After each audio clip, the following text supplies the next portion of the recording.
Well, my eschatology is that Jesus wins in the end.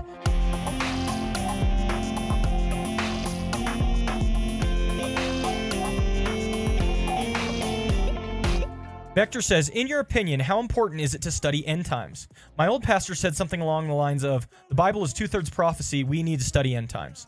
So I don't agree with that type of perspective, Vector. The idea that, look, we got to study it, it's really important. I really don't think that's the case. But I do think your understanding of eschatology colors a lot of the things you believe. Let's do a graph. Now, many doctrines within the Christian faith are built upon each other like building blocks. And the mistake that's often made is that we often concern ourselves with doctrines that are up here. These are the most apparent and obvious doctrines, okay? These doctrines are very clear on the surface of things. I'm trying to think if I have an example. So I'll put here. I think the gospel is fairly obvious up here. Gospel, okay? So your understanding of the gospel, that Jesus died for our sins, that you can't earn your salvation. This is all over the Bible. Once you see it, you can't unsee it. It's just everywhere, you know? And so it's an important doctrine. And also when you look at Christianity, most people look at Christianity from here. When you're looking at Christianity, go with viewpoint. When you're looking at Christianity, what do you see? You see these doctrines that are at the top of the pyramid. They're the most upfront, they're the most obvious, they're the most straightforward. Okay? Now, these doctrines are on the surface, they're fairly obvious on the text. It's hard to read the Bible and get anything different from them. Okay? Here is where eschatology is at. Eschatology is down here. And why is this important? Well, if you're looking on the surface straight down, you don't see this block, right? If someone's viewpoint viewing Christianity, if this block were deleted, they wouldn't even be able to tell. Because this is not a doctrine that on the surface of things is self-evidently obvious, important, or anything like that, okay? But here's the deal. If you delete this block, much like a Jenga tower, things will begin to crumble. Blocks will erode and shrink around it because they are struggling. They lack the proper foundation. Okay?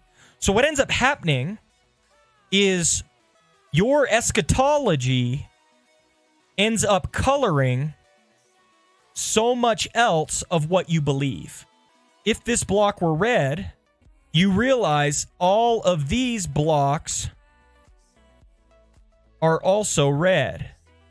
They all depend upon your eschatology to make sense. So when you get in different discussions about the gospel, all of a sudden you find yourself, if you dig deep enough into that discussion about the gospel, you find yourself talking about eschatology. When you get into discussions about baptism, all of a sudden you dig deep enough and you find yourself talking about eschatology. And so eschatology is one of those hidden doctrines that if you deleted it, and a lot of people have done this practically, they'll say something like, well, my eschatology is that Jesus wins in the end, and that's all I'm worried about. I used to say that a bunch. But as you start digging into the other doctrines, you find that they're all interrelated and interconnected to one another. You know, another one down here is probably hermeneutics. Hermeneutics is probably another one. Hermeneutics is how you read the Bible.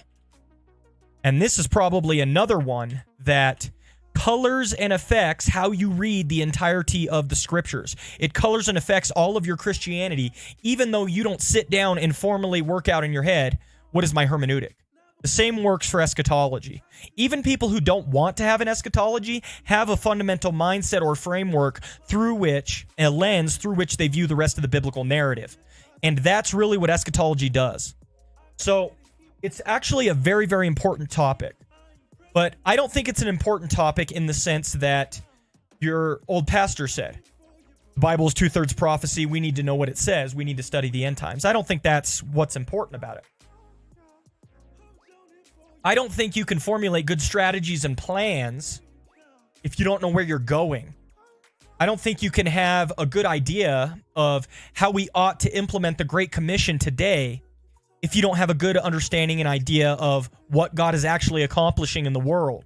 I don't think you will read the narrative of what's going on in the world right now properly if you don't have the right eschatology. I think you're going to misread even current events if your eschatology is off. I'm seeing it right now.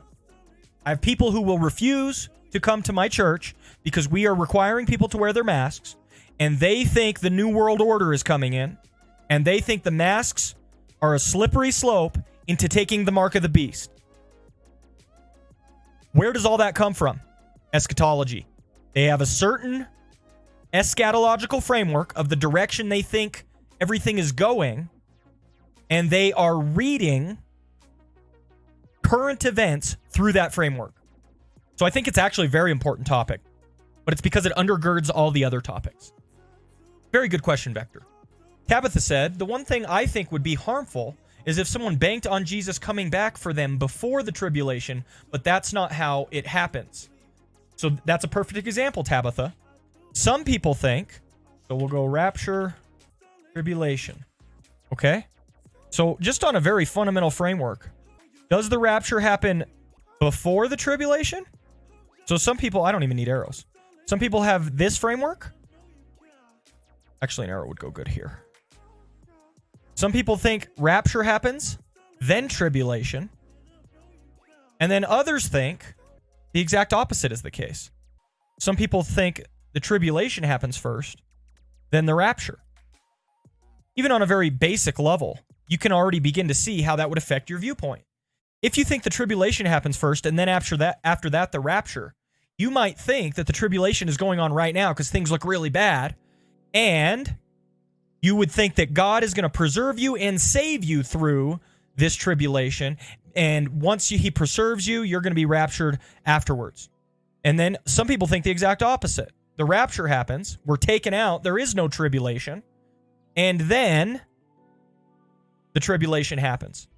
So you're going to think as things get bad, you'd be like, man, we're knocking right on the doorstep of the tribulation. We're going to get raptured any moment. That affects how you view current events and different things like that.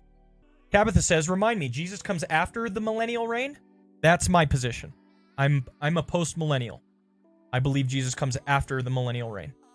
Eschatology is one of those things that you can delete this block and say, meh, Jesus wins, whatever.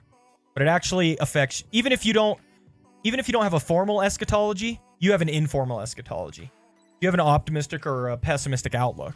You have an understanding of how you think the gospel interacts with human beings today and how the church is developing and growing and all of those things. You believe something about all of those things. That's an implicit eschatological viewpoint. Hey guys, Pastor Channer here. If you enjoyed that content, would you please consider hitting the like and subscribe button for us? It really helps us out. Also, if you want to check out the description, we've got links to our Twitch and our Discord. Take care. God bless. Bye now.